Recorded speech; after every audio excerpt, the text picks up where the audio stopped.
Silahkan Pak Suyatman. Ya, terima kasih untuk pelayanan Pak Eldi dan semua teman-teman di dalam Karam Dewa ini. Dan saya percaya melalui perjamuan kudus, melalui doa-doa, mujizat Tuhan, sesuatu terjadi di tengah-tengah kita. Ya, hari ini tubuh Kristus, saya ingin menyampaikan sharing firman Tuhan, yaitu topiknya adalah The Power of Unity. Ya, ada satu kekuatan, ada satu kuasa ya di dalam satu kesatuan gitu. Kita dulu ingat ketika masih belajar di SD ya, diingatkan bersatu kita teguh, bercerai kita runtuh ya. Itu simpel sekali ya. Ya. Jadi kita sebagai manusia dalam segala hal kita perlu adanya kesatuan ya. Nah, di sini saya akan bahas ada 3 jenis unity. Yang pertama adalah unity with God, ya, kesatuan melekat dengan Tuhan ya, kesatuan hati dengan Tuhan ya. Kenapa kita harus satuan hati dengan Tuhan? Di dalam ayat Roma 11:36 dia menyatakan bahwa memang segala sesuatu dari Dia, oleh Dia, dan kepada Dia, bagi Dialah kemuliaan sampai selama-lamanya. Jadi hidup kita ini sekarang bisa berada di sini, bisa ngobrol, bisa sharing firman Tuhan, bisa saling mendoakan. Itu semua karena ada satu hal yang penting. Hidup itu apa? Nafas kita. Ya, ketika kita bernafas, kita sehat, kita semua itu adalah anugerah Tuhan. Ya. Dan kita tahu, ya, nafas hidup kita itu berasal dari Tuhan. Kalau kita kembali dalam kitab Kejadian yang lalu ya, ketika Tuhan menjadikan saat penciptaan ya, menjadikan manusia dari debu dan tanah ya. Kalau yang lain dengan mengucapkan jadilah terang ya, jadilah ini jadilah, tapi kalau untuk manusia itu memang diciptakan seturut segambar dengan Allah. Jadi dia itu didesain dengan spesial ya. Allah sendiri yang membuat dari debu tanah ya menjadi patung manusia. Ada hidung, ada mata, ada telinga, ya pokoknya segambar. Kita mengatakan segambar dengan Allah. Dan waktu itu ya hanya patung belaka jadi. Nah, kapan kehidupan itu muncul? Ya, di dalam Kejadian 27 ketika Allah meniupkan nafasnya, menghembuskan nafas hidup ke dalam hidungnya, maka manusia menjadi makhluk hidup. Sehingga manusia perlu persekutuan dengan sumber hidup, yaitu Allah sendiri. Ya, di sini kita lihat dari awal, kita itu memang sudah memerlukan Allah. Dari awal, kita itu sudah memerlukan sang sumber kehidupan, yaitu God sendiri, Allah sendiri. Makanya kita harus bersekutu dengan Dia. Ya.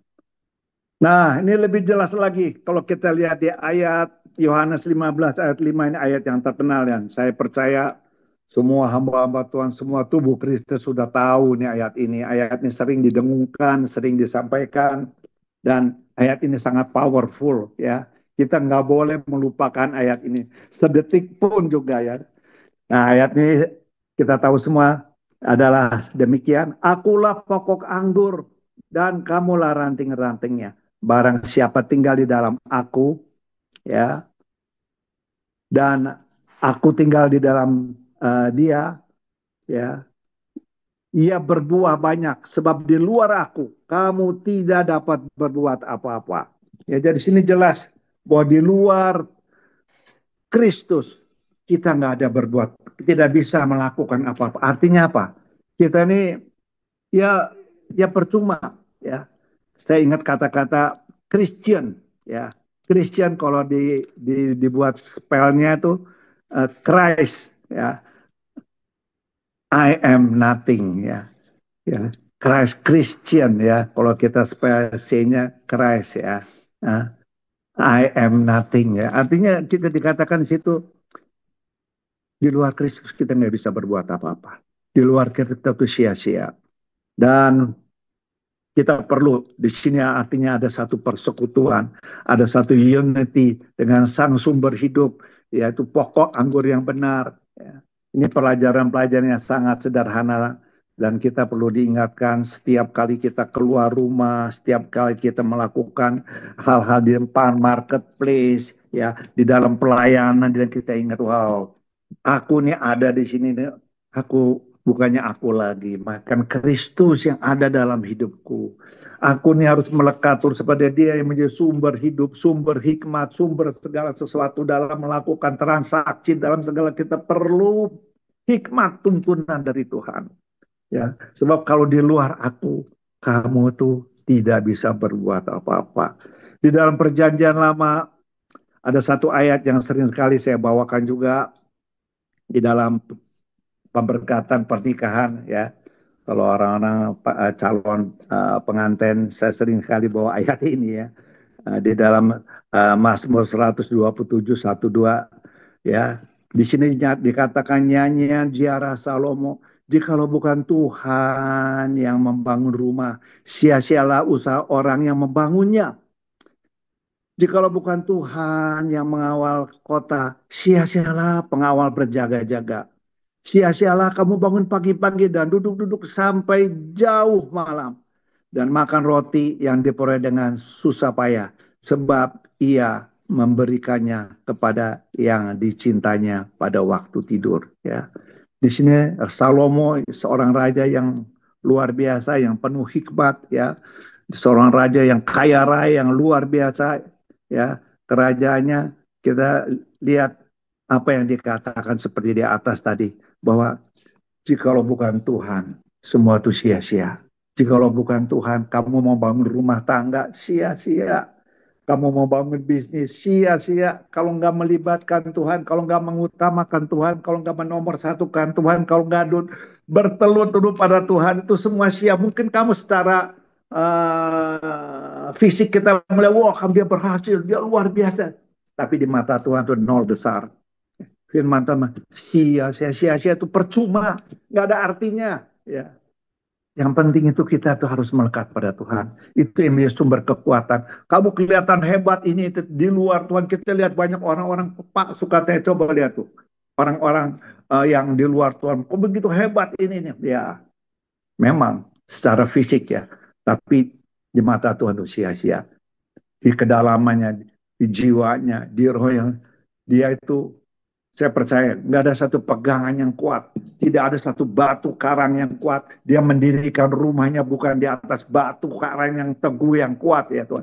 Suatu kali ada badai datang, saya percaya orang yang tidak melekat, yang tidak mendirikan uh, kehidupannya, ya, melakukan firman Tuhan, ya, dia tuh seperti orang yang mendirikan rumah tangganya, rumah bisnisnya, rumah apapun juga yang dia ke pelayanannya di atas pasir, ya.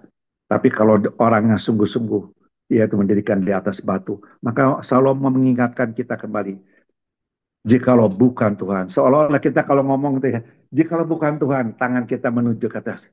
Apa yang kamu lakukan? Sia-sia.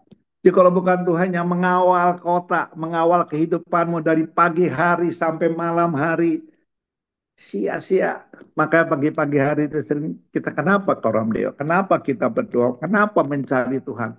Karena kita tahu, ya, Yesus dulu pagi-pagi hari juga dia berdoa. Dia tahu, ya, sumbernya itu adalah Bapa di surga, adalah Tuhan sendiri, adalah God, ya, yang menjadi sumber kita. Kita harus unity dengan Dia. Dia yang memberikan nafas hidup kita, ya. Dia yang menghembuskan nafas. Kalau kita sudah katakan stop nafasnya, kita mau kerja apa? Ya, semua itu nol besar, semua sia-sia. Jadi kembali ayat-ayat ini tadi, nomor satu kita harus unity ya God. Kita mencari Tuhan, menomorsatukan Tuhan dalam apapun juga ya Tuhan. Dan saya selalu ingat kata-kata uh, Paulus yang dahsyat, dia bilang, bagiku hidup adalah Kristus. Itu saya bilang itu luar biasa. Mati adalah keuntungan. Semua orang tuh takut loh mati loh. Siapa sih yang nggak takut mati? Kita ke dokter, kita berobat, kita ini itu seolah-olah kita ingin mempertahankan hidup ini ya. Ya, it is okay, nggak salah ya. Ya, tapi kita berusaha memperpanjang dengan segala apa yang bisa ya, ya segala sesuatu. Jadi kita tahu Yesus adalah sumber segala-galanya. Kita boleh melakukan segala sesuatu, tapi kita lapor pada Tuhan. Dia adalah dokter segala dokter, dia adalah tabib segala tabib, dia adalah sumber uh, uh, apa ya, kekayaan dan kemuliaan ada dalam Kristus Yesus. Ya, Allah itu akan memenuhi segala keperluan, kekayaan dan kemuliaan dalam Kristus dalam segala perkara. Kita nih harus bergantung pada Tuhan Yesus. Kita harus lagi melekat pada pokok anggur yang benar Kristus itu. Sehingga kita akan menghasilkan buah-buah. Dan buah-buah itu boleh dinikmati oleh sekeliling kita. Yaitu yang pertama. Ya, yang pertama kita unity kepada sumber kehidupan yaitu pada Kristus sendiri. Ya. Yang kedua, ya, unity with others ya. Kesatuan hati dengan sesama ya. Di sini kita baca ayat ini Matius 18 ayat 18-20. Aku berkata kepadamu, sesungguhnya apa yang kamu ikat di dunia ini akan terikat di surga. Dan apa yang kamu lepaskan di dunia ini akan terlepas di surga. Dan lagi aku berkata kepadamu, jika dua orang daripadamu di dunia ini sepakat meminta apapun, sepakat, garis bawahi kata sepakat ya, meminta apapun juga, permintaan mereka itu akan dikabulkan oleh Bapakku yang di surga. Sebab di mana 2 atau 3 orang berkumpul di dalam namaku ya, orang-orang benar ya, orang-orang yang percaya, anak-anak Tuhan yang nyatukan hati, yang berkumpul di dalam nama Yesus ya, di situ aku ada di tengah-tengah mereka. Ya, kita lihat ayat ini jelas sekali ya, bahwa kita perlu bersatu hati, sepakat, maka doa-doa yang kita panjatkan itu besar kuasanya. Doa orang benar jika dilakukan dengan sungguh-sungguh besar kuasanya. Apalagi 2-3 orang. Satu orang benarnya dikatakan doa orang benar itu dilakukan dengan sungguh besar kuasa. Apa 2, 3, 5 banyak. Satu hati. Perlu ada kata-kata sepakat. Kita bisa aja berkumpul ya, baik itu dalam Zoom, di Koram Deo ini ya, dalam kompak, di dalam gereja ya, ya secara fisik ya, ya bukan online, onsite kita bisa berkumpul, tapi kita belum tentu sepakat, belum tentu satu hati, belum tentu satu tujuan. Dan kata sepakat perlu digarisbawahi sebagai kata-kata tadi, jika 2-3 orang bersatu di dalam nama Yesus dan mempunyai hati yang sepakat. Wow. Ya, sepakat tuh fokus. Kalau kita pakai kaca pembesar tuh ya, kita tahu ya, kalau kaca pembesar itu fokus, matahari itu yang begitu cahaya yang panas itu kita pakai dengan kaca pembesar, fokus, itu bisa sanggup membakar kertas ya. Jadi ada kuasa, ada sesuatu yang luar biasa. Dan ini satu kata-kata yang selalu dahsyat, saya bilang luar biasa ya. Di ayat 18 ya. Kalau kita sepakat, kalau kita satu hati, kalau kita sungguh-sungguh fokus ya dalam doa bersama ya, maka dikatakan apa yang kamu ikat di bumi terikat di sorga. Apa yang kamu lepaskan di bumi dilepaskan. Ini saya pikir, aduh, ini saya suka gunakan dalam doa-doa. Kalau sudah doa-doa yang sungguh-sungguh kita katakan apa yang aku ikat terikat di sorga, apa yang aku lepaskan dilepaskan. Seolah-olah kita pun diberikan kunci. Nih kunci, teman-teman. Apa yang kamu katakan, apa yang kamu ikat di sorga terikat. Ini kan dahsyat ya.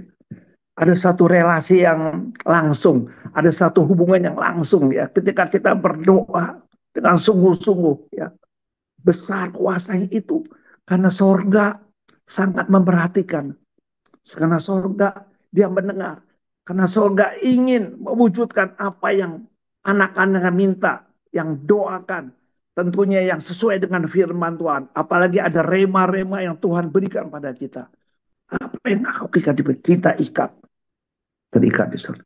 Kita lepaskan, dilepaskan. Jadi kunci pintu kita kalau punya mau masuk ke rumah, kita nggak ada kunci ya, nggak bisa apa-apa kita ya. Kita tahu kita mau masuk bagaimana masuknya. Kalau ada kunci dengan mudah kita buka, kita tutup, kita buka, kita tutup ya. Seperti itu ya. Ya, kelihatan mudah gampang dan itu perlu ya. Perlu ada kesatuan, kembali lagi kesatuan hati dengan sang Bapa ya toh. Ya Bapa itu mau mendengar segala sesuatunya sehingga anak-anaknya semua berbahagia, sehingga anak-anak semua beruntung, sehingga anak-anak semua menjadi satu saksi-saksi yang hidup karena ada kuasa Tuhan yang nyata dalam kehidupan dia. Ketika Yesus sebelum naik ke surga dia katakan dia mendekat dalam murid-muridnya, kita ingat di dalam Matius berapa 28 ya 18 ya dikatakan gitu, lihat segala kuasa baik di surga maupun di bumi sudah diserahkan kepadaku. Wah, ya, jadi kita kalau melekat dengan sumber itunya, wah, kita punya kuasa yang dahsyat, kita punya kekuatan yang dahsyat yang datang dari Tuhan. Makanya kita berdoa dengan sungguh-sungguh, kita perlu satu unity, ya, yang pertama dengan Tuhan, yang kedua ya dengan sesama kita, ya, sesama tubuh Kristus, dengan orang-orang yang percaya, tapi perlu sepakat, ya, kata-kata sepakat, jangan sampai kita berdoa ya asbun ya asal bunyi aja ya asal formalitas ya, tapi kita berdoa dengan hati, berdoa dengan sungguh-sungguh, kalau perlu berdoa dengan puasa, berdoa dengan air mata ya. Wow, itu besar besar besar sekali kuasanya ya. Nah, di dalam Ibrani 10 ayat 25 juga disinggung di sini dikatakan ya, janganlah kita menjauhkan diri dari pertemuan-pertemuan ibadah kita seperti dibiasakan oleh beberapa orang, tapi marilah kita saling menasehati. Ada kata-kata saling ya. Pak Edi seringkali kita di dalam kompak, di dalam segala sesuatu ada perlu kata saling, saling menasihati ya. Dan semakin giat melakukannya menjelang hari Tuhan yang mendekati. Jadi persekutuan-persekutuan di dalam kompak, komsel sangat bermanfaat sekali untuk saling mendorong, bersaling bertumbuh dan berbuah di dalam Kristus ya. Jadi di sini kita belajar bahwa memang firman Tuhan jelas-jelas menyatakan ya kita perlu ada satu hidup di dalam komunitas ya, di dalam satu komunitas sehingga roh kita terus menyala-nyala, di dalam komunitas yang takut Tuhan, komunitas yang sungguh-sungguh ya melekat pada Tuhan. Wow, kita juga merasa terbakar gitu ya. Ada tukang sate ya, dia kipas-kipas satenya dengan arang gitu ya. Nah, satu kali ya coba nih lihat tuh arang itu bisa manggang daging dengan ya yang tadi mentah jadi matang ya. Itu terkumpulan dari arang-arang kecil-kecil ya yang membara ya. Ya. Coba kalau kita angkat arang, satu arang itu pisahkan dari sekumpulan arang-arang itu, maka dalam sekejap cepat sekali maka dia akan menjadi redup, padam, dan dingin. Ya, tapi kalau dia di dalam satu kesatuan, ya, dia tidak mudah untuk redup, padam. Arang itu tetap membara, ya, akan saling memanaskan, saling menasehati, saling menguatkan, saling mendoakan. Wah, itu kata-kata saling itu dahsyat ya. Jadi kita kayak saling berpegangan erat ya. Kita menyatu ya satu sama lain di dalam satu persekutuan dan itu sangat luar biasa kuasanya itu. Ya, yang terakhir ya, nanti kita sharing untuk hal-hal gini. Tadi unity yang pertama dengan God, ya dengan Bapa kita di surga yang menjadi sumber. Yang kedua dengan sesama kita, tubuh Kristus sekeliling kita, orang-orang percaya, sehingga melalui itu kita juga bisa menjangkau jiwa-jiwa lain. Ya itu perlu ada satu komunitas yang terus-menerus saling menasehati dan menguatkan satu sama lain. Yang ketiga, unity in yourself loh. Ini unik juga. Apa nih? Kesatuan hati, satu hati dalam diri kita sendiri. Ya, saya teringat dengan ayat apa ya? Kita di sini kita tahu apa ya? Manusia itu emang terdiri dari tubuh, jiwa, dan roh, kita tahu ya. Yang menjadi masalah seringkali jiwa, pikiran, perasaan, keinginan sering tidak sinergi dengan roh kita dalam merespon firman Tuhan. Matius 26:41 menyatakan berjaga-jagalah dan berdoalah sebab kamu jangan jatuh ke dalam pencobaan. Segaris bawahi, roh memang penurut tapi daging lemah ya. Jadi di sini dalam diri kita sendiri juga seringkali terjadi, ya bukan sering dan boleh dikatakan saya sendiri juga menghadapi segala permasalahan-permasalahan ya, hidup selalu kita hadapin ya hal-hal itu ya. Jadi kan kita tahu basicnya apa, dasarnya apa, yaitu firman Tuhan ya. Dan kita tahu kita ini terdiri dari tubuh, jiwa dan roh ya. Jiwa, perasaan, pikiran, kemauan. Jiwa kita tuh banyak pakai logika kita, banyak pakai nalar kita. Ya nggak salah, itu semua Tuhan berikan ya. Ya, tapi kita mesti ingat ya, itu harus tunduk di bawah firman Tuhan. Ya, roh kita tuh penurut. Oh ya, kita harus, ini firman Tuhan. Apalagi kita dapat rema. Wow, ya satu firman Tuhan yang dahsyat, yang berbicara, yang hidup, yang menyala-nyala kita ya.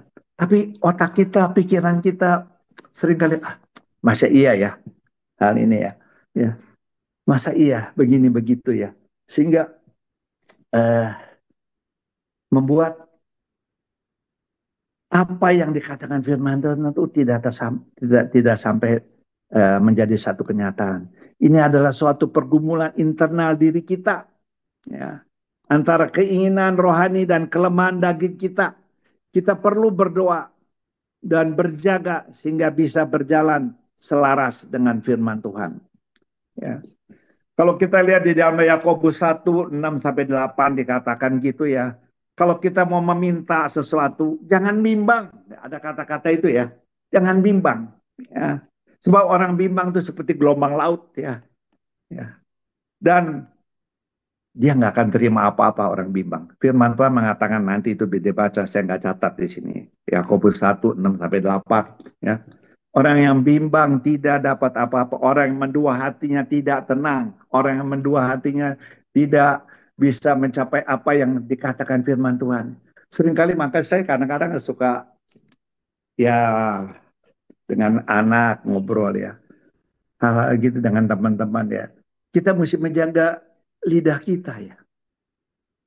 Hidup dan mati dikuasai lidah, kata Amsal 18:21 ya, dikatakan hidup dan mati dikuasai lidah. Siapa yang gemar, yang suka menggemakannya, mengatakannya, menyatakannya, dia akan makan buahnya. Hidup dan mati itu ada di ujung lidah. Jadi perkatakanlah, jangan yang membatalkan apa yang firman Tuhan sampaikan. Jangan membatalkan apa yang rema Tuhan sudah diberikan pada kita ya. Ini ada satu tujuan, jangan kita bimbang, jangan kita harus benar-benar fokus, kita benar sungguh-sungguh ya. Maka tuh ada kekuatan besar. Tapi ketika kita tahu nih firman roh menurut iya ini harus ikuti. Tapi kata-kata masa iya ya. Wah, kayaknya nggak mungkin ya. Aduh, itu tuh kata-kata bisa membatalkan. Kita harus menjaga, kita percaya. Ya. Hatiku percaya, hatiku percaya, hatiku percaya, selalu ku percaya.